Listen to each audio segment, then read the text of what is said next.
All right, guys, welcome back to my channel. Today I want to talk about a few things that I've tweaked in my diet. I've been carnivore now for 10 months, and the latest things that I've changed or tweaked is that I've been adding in a little bit of fermented foods. Now, when I say fermented foods, is yogurt, kimchi, sauerkraut, things like that. Not a lot, but just a little bit. And the reason for it is I believe that if you look at our past, our ancestors, nothing they ate was sterile, other than the cooked food. But the water they drank, they did also ferment foods to keep them longer, because they'll go bad if they're not fermented. So what I've started thinking, we need to mimic and do what our ancestors did, more or less, in the diet, because they did a lot of things that weren't so great either. But just natural things that improve our intestinal flora, our gut bacteria, which in turn will make our health much better. Our immune system is 70 or 80% of our gut is our immune system. Our bacteria dictate our health, basically.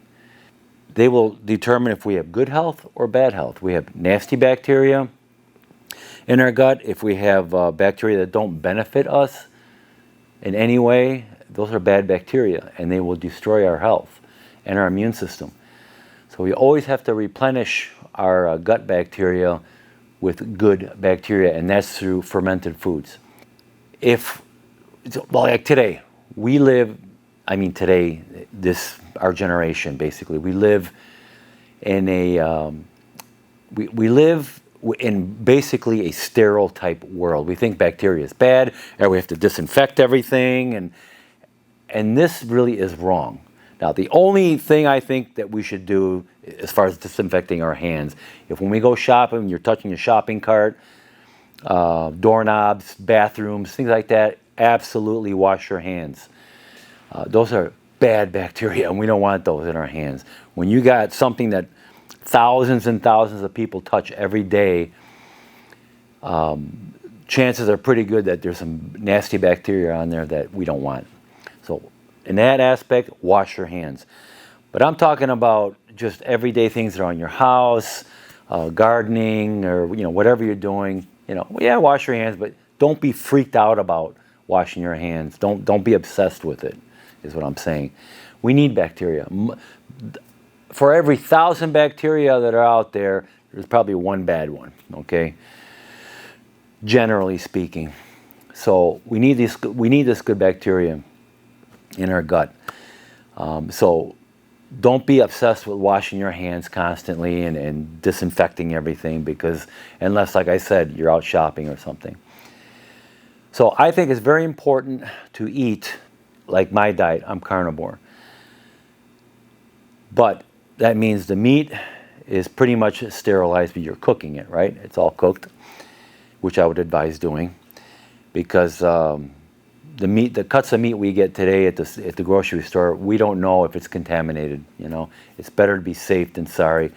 Cook it. I like my medium, not so much medium rare, but I'll eat it still if it's beef or lamb.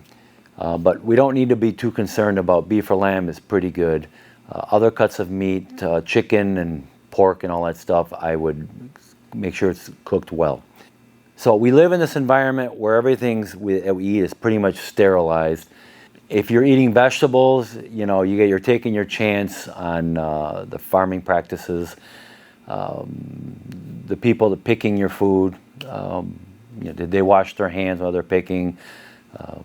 There's a lot of things get contaminated. We hear stuff on the news all the time about recalls of this and these people dying and being hospitalized because they got some kind of nasty bacteria from their lettuce or whatever it is. If you're eating vegetables, make sure you wash them very, very well. If you grow your own, just give them a rinse. make sure the bird poop is off. So my thing here is eating the way our ancestors ate, meaning they ate meat, they did eat some vegetables, and fermented food. Now, even throughout the Bible, you'll read about where they've gotten curd. And curd, it could be yogurt, it could be cottage cheese, it could be, whatever fermented milk product that they had. We've known in Europe and in other cultures, they've fermented all types of vegetables and stuff to prolong their life, the shelf life, basically. These bacteria are extremely beneficial for us.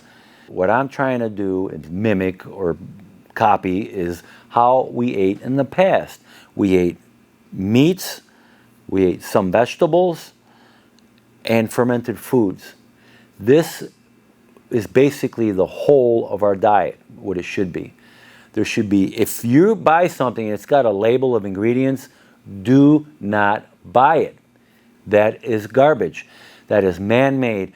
Anything that man puts their hands on, our food, think of it as destroyed. It's garbage, okay? It should not be in our diet. Stick with meats, vegetables, and fermented foods. I would stay away from all grains, especially nowadays. I know our ancestors in the past have eaten grains. I understand that. The grains of today are nothing like the grains of yesterday, okay? They've been hybridized, they spray them with glyphosate, chemicals, pesticides, or herbicides and things like that. And I don't think it's even fit for human consumption, okay? Besides, grains today are nothing but sugar.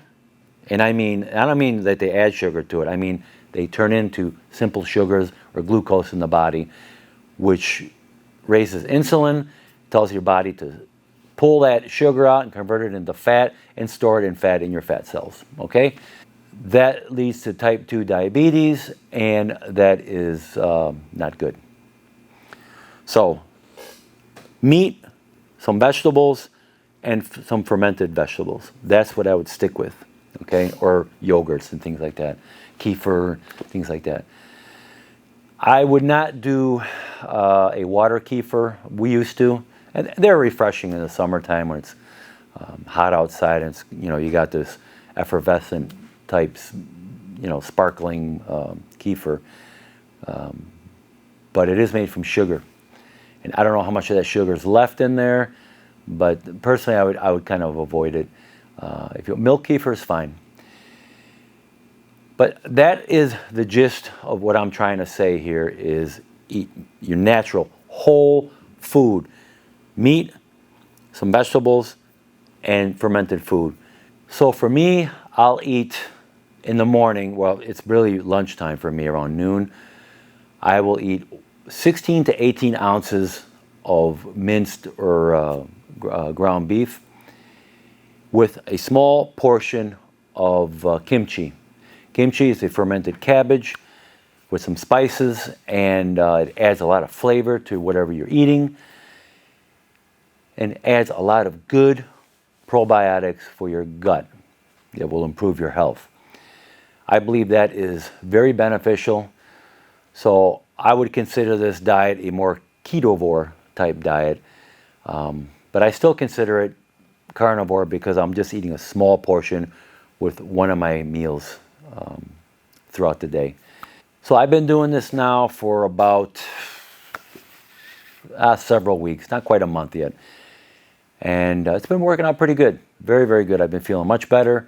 Not that I was feeling bad before, but I feel good. It hasn't given me an adverse effect or anything like that. So it's been working out good.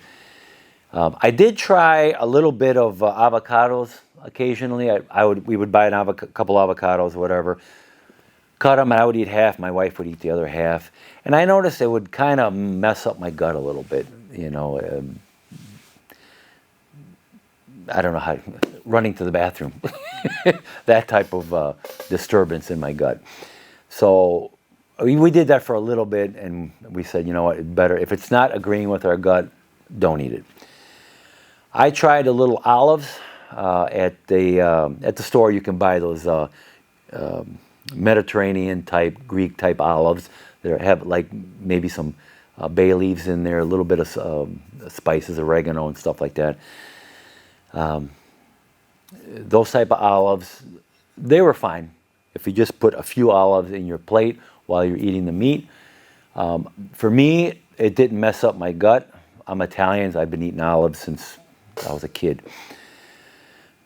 So they don't disturb my gut. They're very low in carbohydrates, and they agree with me really well. I think stuff like that is nice because not only are you adding some flavor, different flavor to your food, and mixing things up a little bit, but I think it's very beneficial for your gut too. Your bacteria in your gut will have something else to eat rather than the same meat all the time, which is not necessarily bad, but like I said, you're just mixing it up a bit. And you're not destroying your ketosis really, and it's very beneficial for your gut flora. So guys, that is pretty much it. The only other thing, I do eat a lot of butter. I like my butter unsalted. I like that creamy flavor on the roof of the palate of your mouth. I just really love the flavor of butter, but not just any butter, real butter. If your butter has natural flavors in it, I just stay away from it. I did a video on natural flavors, and I'll put that right up here.